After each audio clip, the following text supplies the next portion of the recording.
মাঝে মাঝে আল্লাহ আমাদেরকে দুঃখ কষ্ট দিয়ে পরীক্ষা করতে চান, এগুলো আমাদের জন্য খারাপ নয়।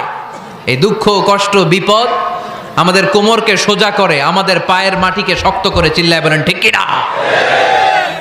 প্রতিকূল পরিবেশে কিভাবে বাঁচতে হয় এই দুঃখ কষ্ট আমাদেরকে শিখায়। এজন্য মুমিন বান্দার বৈশিষ্ট্য হচ্ছে দুঃখ কষ্ট বেদনা জ্বালা এগুলোতে সে আপসেট হয় না, সে হাল ছেড়ে দেয় না, সে ভরসা রাখে একজনের উপর। চিল্লায় বলতে হবে তিনি কে? কারণ মুমিন জানে রাত্রি যত গভীর হয় অন্ধকার তমানিসা ভেদ করে সুবহে সাদিক হয়। মুমিন জানে গর্ভবতী নারীর পেটের ব্যথা যেই দিন বাড়তে থাকে ওই দিনই নতুন মেহমান আগমনের সময় ঘনাতে থাকে। মুমিন জানে তার জীবনে দুঃখ কষ্ট বিপদ যত বাড়তে থাকে সুখের দিন কাছে আসতে থাকে।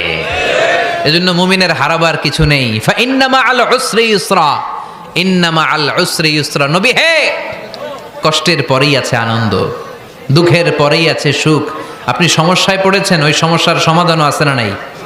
এই পৃথিবীতে এমন কোন সমস্যা আছে যেটা সমাধান নাই? কথা বলেন। সমস্যা তৈরি করেছে কে? আবার সমাধানও দিয়েছে কে? Allah doesn't create a lock without its key. Allah কখনো চাবি না বানাইয়া ওইটার তালা বানায় নাই। কথা কন। তালাও যেহেতু আছে ওই তালার চাবিও বানিয়েছে কে?